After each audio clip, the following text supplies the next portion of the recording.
Il-primawla tal-Qorti Ċivili preseduta mill-imħallef Jacqueline Padovani Grima il-ħamis filgħodu qalet li l-Partit Nazzjonalista għandu jingħata żewġ siġġiet oħra fil-Parlament.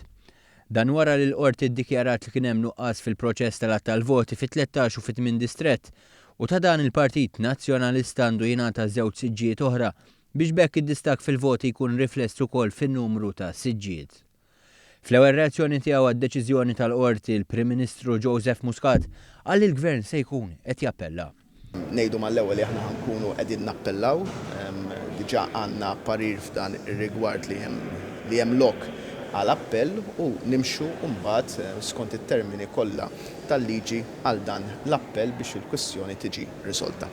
F'istqarrija l-Gvern fakkar li fl-aħħar elezzjoni ġenerali l-Partit Laburista kiseb 167,533 vot fil-waqt li l-Partit Nazzjonalista ġab 132,426 vot fl-ewwel att.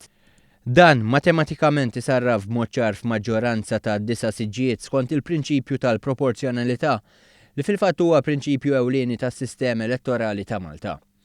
B'referenza għal dan il-Partit Laburista qal li b'dak li ddeċidiet il-Qorti r-riżultat tal-elezzjoni ġenerali b'distak ta' 36,000 vot ma nbidilx.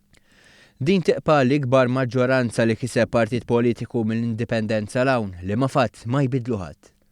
L-istqarrija temmet tgħid li kieku din is-sentenza ngħatat fl-aħħar leġislatura bl-istess raġunament tal-Qorti, il-Gvern Nazzjonalista kien jitlef il-maġġoranza tiegħu fil-Parlament.